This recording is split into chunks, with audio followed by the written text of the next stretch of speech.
भारताशी लढण्याचं स्वप्न पाहणाऱ्या पाकिस्तानला आधी महाराष्ट्राशी सामना करावा लागणार आहे, कारण एकट्या महाराष्ट्राचा जीडीपी हा अख्ख्या पाकिस्तानपेक्षा खूप मोठा आहे। पाहूयात।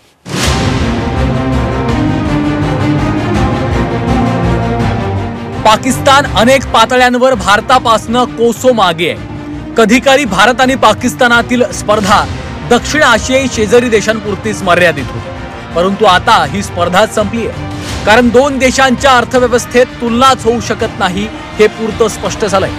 पाकिस्तान आणि भारताच्या काही राज्यांमध्येही तफावत स्पष्टपणे जाणवते।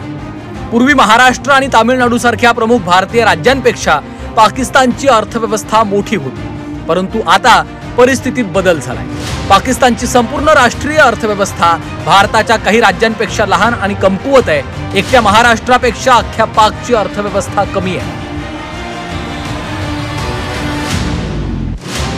2004-05 मध्ये पाकिस्तानचा जीडीपी सुमारे 132 अब्ज डॉलर होता। सध्याच्या घडीला तो अंदाजे 338 ते 373 अब्ज डॉलर्सच्या दरम्यान आहे। भारतीय राज्यांच्या तुलनेत हा वाढीचा वेग फारच कमी आहे।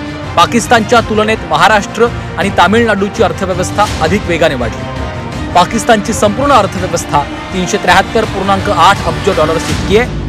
महाराष्ट्राची अर्थव्यवस्था 2004-05 मध्ये 92 अब्ज डॉलर्स होती, तर तीच 2023-24 मध्ये तब्बल 490 अब्ज डॉलरवर पोहोचली आहे।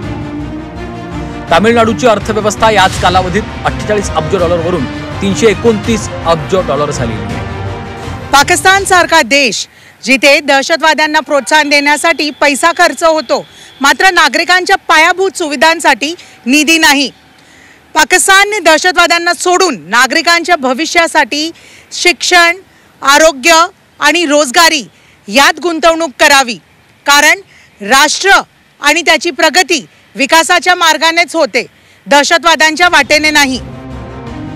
भारताशी युद्ध करण्याचं पाकचं स्वप्न धुळीस मिळालं, कारण भारताशी पंगा घेणाऱ्या पाकला घरात घुसून चांगलाच धडा भारतानं शिकवला।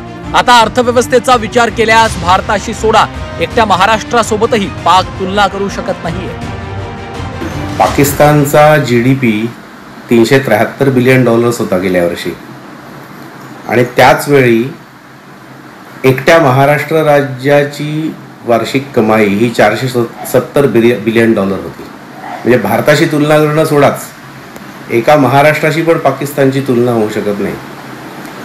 त्यापेक्षा गंमतशीर परिस्थिती अशी आहे की 1947 साली भारत पाकिस्तान वेगळे वेगळे झाले तेव्हा पाकिस्तानची रेल्वे लाईन होती 8000 किलोमीटर, भारताची रेल्वे लाईन होती 54,000 किलोमीटर। ब्रिटिश इंडियाच्या रेल्वे लाईन विभाजित होऊन तिकडे गेली, इकडे राहिली। आज पाकिस्तानमध्ये 2025ला त्या 8000 किलोमीटर रेल्वे लाईनचे 7700 किलोमीटर झाले, 300 किलोमीटर कमी झाले। आणि भारताची 54,000 किलोमीटर रेल्वे लाईन स्वातंत्र्याच्या वेळी होती, ती आज 1,20,000 किलोमीटर लांबीची आहे। पाकिस्तानच्या अर्थव्यवस्थेचा मोठा भाग हा दहशतवादाला खतपाणी घालण्यात जातो। दहशतवादी कारवायांवर पाकचा मोठा खर्च होतो, त्यामुळे आपला एकटा महाराष्ट्रच आपला उरून उरतोय। ब्युरो रिपोर्ट, झी 24 तास।